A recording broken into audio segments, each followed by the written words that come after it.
매일매일 쏟아져 나오는 뉴스들, 바쁘게 살다 보면 놓치는 경우가 많죠. 한 주간의 이슈를 깔끔하게 정리해드리는 주간 뉴스 한판, 지금 시작합니다.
지난주 괌을 강타한 슈퍼태풍 마와르의 영향으로 공항이 폐쇄되고 전기와 물 공급이 끊기면서 3,400여 명의 한국인 관광객이 피해를 입었죠. 괌 국제공항이 일주일 만에 운영을 재개하며 괌 탈출 첫 항공편이 29일 월요일 인천공항에 도착했습니다. 피곤했던 일주일을 말해주듯 북적이는 공항에 도착해도 잠에서 깰 줄 모르는 아기. 슈퍼태풍 마와르로 폐쇄됐던 괌 공항이 운영을 재개하면서 발이 묶였던 여행객들이 일주일 만에 귀국했습니다. 자녀가 귀국한다는 소식에 지방에서 급히 올라온 부모님. 저희가 멀리 떨어져 있는데 연락이 잘 원활하지가 않으니까 이렇게 눈으로 볼 수 없는 그게 제일 그래서 걱정이 많이 됐죠. 한국에 도착한 여행객들은 안도감에 환호성도 질렀습니다. 다 같이 박수치고 약간의 환호성과 뭐 그런 게 있었습니다. 지난주 괌을 덮친 마와르의 영향으로 피해를 겪은 우리 여행객은 약 3,400명. 무사히 한국 땅을 밟자 지난 일주일이 주마등처럼 스쳐 지나갑니다. 단전 단수됐죠. 통신 두절됐죠. 먹을 거 이런 거 다 떨어지고 뭐 마트에 가니까 또 물건도 별로 없고 뭐 여러 가지로 불편했죠. 이런 상황에서 버틸 수 있었던 건 같은 처지의 여행객들끼리 끈끈하게 도움의 손길을 주고받은 덕입니다. 거기 계신 분들끼리 좀 서로 도우면서 좀 계속 그렇게 있었어요. 아이 용품 이렇게 남으시는 분, 기저귀 나누고 택시 쉐어해가지고 간다거나. 현지 교민들도 꼼짝없이 고립된 여행객들을 위해 발벗고 나섰습니다. 교민분들한테 도움 받았어요. 네, 이제 차량 지원. 렌트카 해주시는 분이 공항까지 무료로 막 이렇게 지원해주시고. 그리고 음식도 지원을 해주셔가지고. 맞아요. 무료로 음식도 이렇게 해주시고. 연합뉴스 TV 신선재입니다.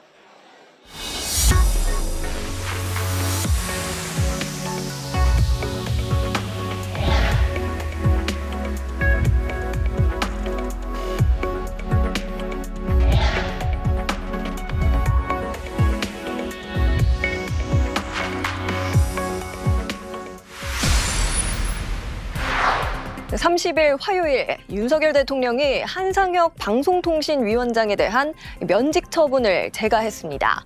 한 위원장이 종편 재승인 점수 조작 관여 혐의로 재판에 넘겨진 만큼 이 위원장의 업무를 수행하는 게 불가능해졌다는 판단입니다. 한 위원장은 법적 대응을 시사했습니다. 정부는 최근 한상혁 방통위원장이 TV조선 재승인 평가 점수를 조작한 혐의로 재판에 넘겨지자 면직 절차를 밟았습니다. 인사혁신처에 면직안을 보고받은 윤 대통령은 이를 즉각 재가했습니다. 대통령실은 공정성 위반, 공무집행 방해, 직권남용 등 혐의를 열거한 뒤 지휘감독 책임과 의무를 위배했고 본인이 중대범죄를 저질러 형사소추되는 등 정상적 직무 수행이 불가능한 상황에 이르렀다고 면직 이유를 밝혔습니다. 한 위원장은 윤석열 정부 출범 직후부터 여권의 강한 사퇴 압박을 받아왔는데 임기를 2달가량 남기고 물러나게 된 겁니다. 굳이 올 필요 없는 사람까지 다 배석시켜서 국무회의를 할 필요가 있나 하는 생각은 있습니다. 차기 방통위원장으론 윤 대통령 대외협력특보를 맡아온 이동관 전 청와대 홍보수석이 유력하게 거론되고 있습니다. 다만 한 위원장이 면직 처분에 불복해 행정소송을 제기한다면 7월 임기 만료 이후로도 법적 공방을 이어갈 가능성이 있습니다. 충분히 다툼의 소지가 있는, 법원도 그렇게 판단한 형사소추 사실만 가지고 그 국가공무원법상의 일반 규정들을 적용을 해서 면직을 하는 것은 매우 부당하다고 생각을 합니다. 바로 본안소송하고 집행정지 신청을 같이 진행을 할 생각입니다. 여야는 한 위원장의 면직을 놓고 상반된 입장을 내놓으며 충돌해 정치권 논란으로도 번지고 있습니다. 윤 대통령은 민주당이 추진 중인 방송법 개정안에 대해서도 거부권 행사를 검토하고 있어 방송 개혁을 둘러싼 여야 갈등은 더욱 심화할 전망입니다. 연합뉴스TV 방준혁입니다.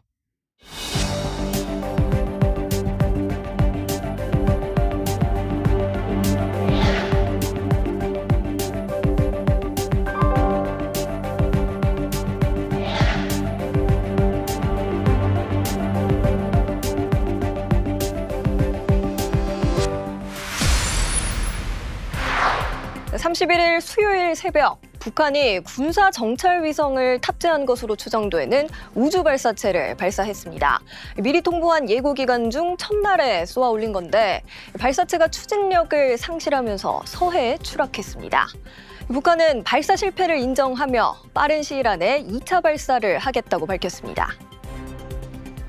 일본 해상보안청과 영국 런던의 국제해사기구 IMO에 통보한 발사 예고 기간 중 첫날에 정찰 위성을 쏘아 올린 북한. 우리 군은 오늘 06시 29분경 북한 평양북도 동창리 일대에서 남쪽 방향으로 발사된 북주장 우주 발사체 한 발을 포착하였습니다. 북한이 위성을 탑재했다고 주장하는 발사체를 쏜 것은 2016년 2월 광명성 4호 이후 7년여 만으로 북한 발표 기준으로 6번째 시도입니다. 하지만 앞서 북한이 국제사회에 알렸던 경로와는 달리 이번 발사는 위성의 궤도 진입은커녕 발사체가 우리 서해에 추락하고 말았습니다. 북한도 2단 엔진의 문제로 발사 2시간 30여 분 만인 오전 9시 5분 발사 실패를 공식 인정했습니다. 북한이 국제사회에 알린 대로면 정찰위성 만리경 1호를 실은 위성 운반 로켓 천리마 1형의 2단 로켓은 필리핀 해상에 떨어져야 했습니다. 하지만 합참에 따르면 천리마 1형은 백령도 서쪽 먼바다 상공을 통과해 어청도 서방 200여 킬로미터 해상에 비정상적 비행으로 낙하했습니다. 우리 군은 추락 지점에서 북한의 정찰위성 발사체의 일부 잔해를 인양했습니다. 이로써 북한의 추진체 엔진의 성능과 외국 부품 사용 여부, 기술 수준 등을 확인할 수 있을 전망입니다. 호언장담했던 정찰위성 발사에 실패해 체면을 구긴 북한은 가급적 빠른 기간 내에 제2차 발사를 단행하겠다고 밝혔습니다. 연합뉴스TV 조한대입니다. 네, 한편 서울과 인근 지역에는 경계경보 발령이란 내용의 위급 재난 문자가 발송됐습니다. 출근 준비하던 시민들은 갑작스런 재난 문자에 큰 혼란을 겪었는데요. 문자 내용과 발송 시점이 문제였습니다. 서울시는 관련 규정에 따랐다고 밝혔지만 왜 발령했는지, 어디로 대피해야 하는지 등 구체적인 설명은 없었습니다. 또 경계경보 시점에서 9분이나 지난 시각에 문자가 발송돼서 실제 대비하기엔 이미 늦었다는 지적도 나옵니다. 이번 일을 계기로 경보체계의 문제점을 효율적으로 보완해야 한다는 목소리가 커지고 있습니다.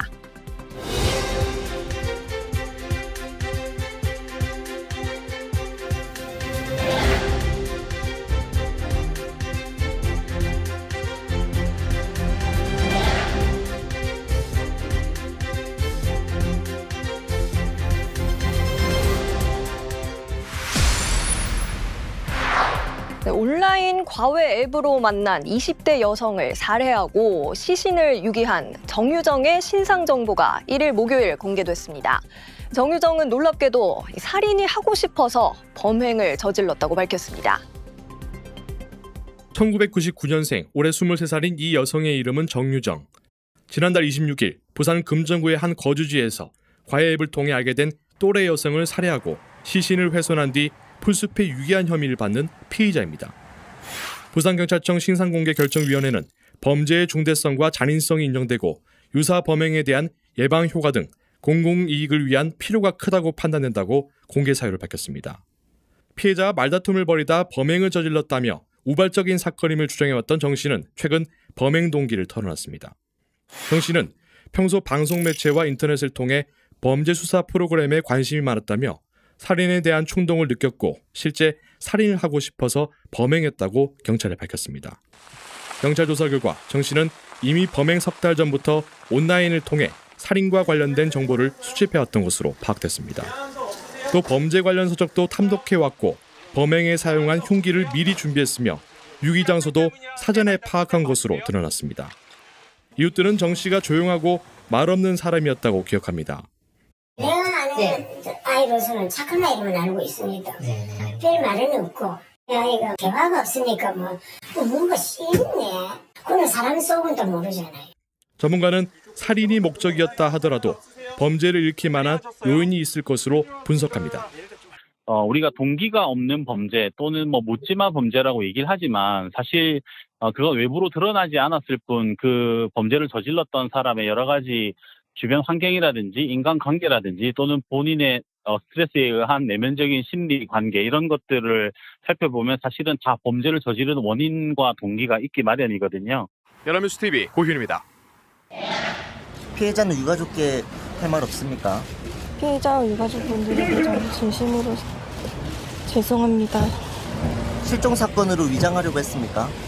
제정신이 아니었던 것 같습니다. 죄송합니다. 지금 신상 공개가 됐는데 여기에 대해서 어떻게 생각하십니까?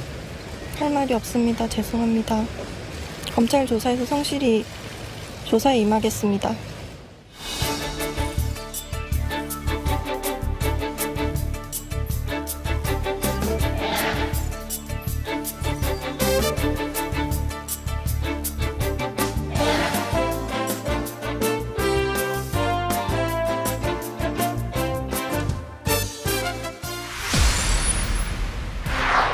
올해 80세로 미국 역사상 최고령 현역 대통령인 조 바이든 대통령이 공식 행사 중에 넘어졌습니다. 부상을 입진 않았지만 미끄러지거나 넘어지는 일이 자주 반복되며 건강에 대한 우려를 불식시키지 못하고 있습니다. 미국 공군사관학교 졸업식에 참석한 조 바이든 대통령은 연설에서 전 세계 동맹 파트너들과의 협력을 강조했습니다. 북한이 위성 발사 시도에 나섰다 실패한 가운데 북한의 위협에 맞서기 위한 한미일 3자 협력도 거론했습니다. In the Indo-Pacific, we've deepened our alliance and our trilateral cooperation with Japan and Republic of Korea, who are now talking together and working together to enhance deterrence against threats in the region, including from the Democratic People's Republic of Korea. 문제는 연설이 끝난 이후였습니다. 생도들에게 졸업장을 수여한 뒤 자리로 돌아가다 크게 휘청이더니 그대로 바닥으로 넘어진 것입니다. 즉각 달려나온 경호원과 사관학교 관계자들의 부축을 받아 자리에서 일어난 바이든 대통령은 뭐에 걸렸다는 듯 바닥을 손으로 가리켰는데 백악관은 모래주머니에 발이 걸렸다고 설명했습니다. 행사는 무사히 마쳤지만 또다시 공개석상에서 넘어지는 일이 발생하면서 건강에 대한 우려를 자아내고 있습니다. 한 번이면 문제가 안 되겠지만 취임 이후 비슷한 상황이 여러 차례 반복됐기 때문입니다. 작년 여름엔 개인 별장에서 자전거를 타다 넘어졌고 2021년 2월엔 전용기 계단을 뛰어오르다 발을 헛디뎌 미끄러졌습니다. 차기 대선 최대 경쟁자 도널드 트럼프 전 대통령은 연단이 원래 미끄럽다면서도 조심했어야 한다는 반응을 보였습니다. Well, I hope he wasn't hurt. I hope he wasn't hurt. You got to be careful about that. You got to be careful about that because you don't want that. Even if you have to tiptoe down a ramp, you got to tip. 우려를 의식한 듯 백악관은 즉각 SNS를 통해 바이든 대통령이 다치지 않았다고 강조했습니다. 워싱턴에서 연합뉴스 김경희입니다.